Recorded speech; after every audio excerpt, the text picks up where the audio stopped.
আসসালামু আলাইকুম এভরিওয়ান, সবাই কেমন আছেন? আশা করছি আল্লাহর রহমতে সবাই অনেক ভালো আছেন।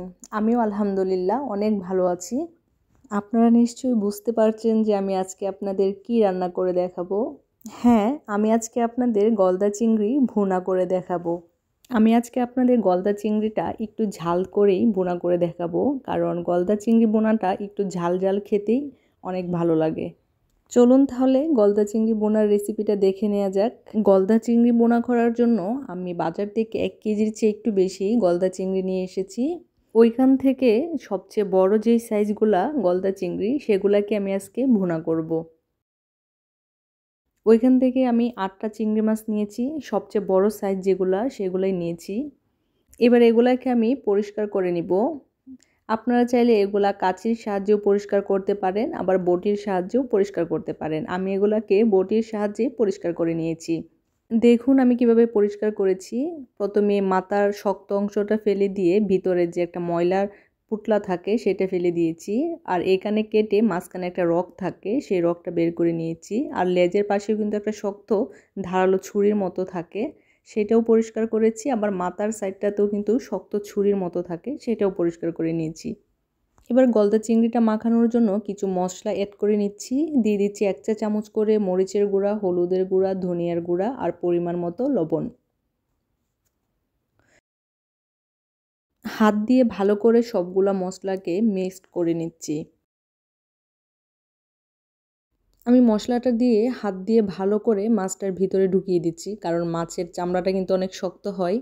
এই কারণে মশলাটা দিয়ে হাত দিয়ে ভালো করে ভেতরে ঢুকিয়ে দিলে প্রপারলি ভেতরে মশলাটা ঢুকে থাকে।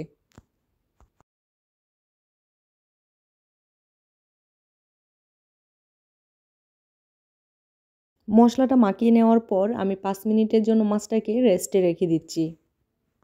এবার চুলায় একটা পাতিল বসিয়ে দিয়েছি আর দিয়ে দিচ্ছি 1/2 কাপের মতো তেল। দিয়ে দিচ্ছি 1 কাপ পেঁয়াজ কুচি। পেঁয়াজটাকে একটু ভেজে নেওয়ার পর দিয়ে দিচ্ছি পরিমাণ মতো লবণ। দিয়ে দিচ্ছি 1/2 চা চামচ ধনিয়া, 1/2 চা চামচ হলুদ আর 1/2 চা চামচ করে 2 বার দিয়ে দিচ্ছি মরিচের গুঁড়া। আমি একটু ঝাল ঝাল খাবো, এই জন্য মরিচের পরিমাণটা একটু বেশি দিয়েছি। দিয়ে দিচ্ছি 1/2 চা চামচ জিরা গুঁড়া। যেহেতু সব ধরনের মশলা দিয়ে মাছটাকে মাখিয়ে রেস্টে রেখে দিয়েছি, এজন্য এখানে মশলাটা দিতে হলে একটু পরিমাণটা বুঝে তারপর দিয়ে দিতে হবে। আমি পেঁয়াজটার সাথে মশলাটাকে একটু ভেজে নিয়েছি। এবার দিয়ে দিচ্ছি অল্প পরিমাণে পানি। মশলাটা কষানোর জন্য অল্প পানি দিয়ে দিয়েছি। দিয়ে দিলাম 1 চা চামচ রসুন বাটা। আমার রসুন বাটাটা বরফ ছিল, এই জন্য আমি আগে দিতে পারিনি। আপনারা পেঁয়াজটার সাথে রসুন বাটাটা ভেজে নেবেন। এবার মশলাটাকে ভালো করে কষিয়ে নিচ্ছি। মশলাটাকে ভালো করে কষিয়ে নেওয়ার পর এবার দিয়ে দিচ্ছি মাছগুলো।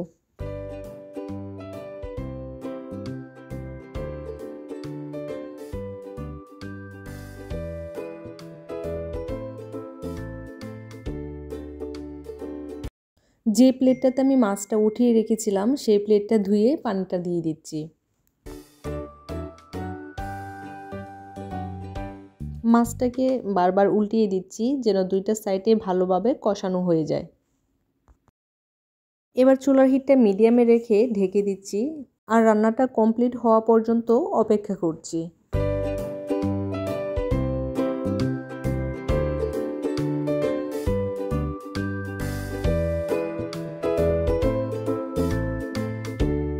আমার মাছটা রান্না হয়ে গিয়েছে।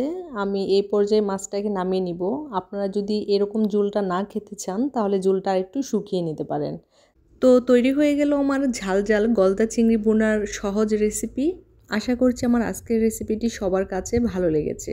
সবাই ভালো থাকবেন, সুস্থ থাকবেন। দেখা হবে ইনশাল্লাহ নতুন কোনো রেসিপি নিয়ে। আল্লাহ হাফেজ।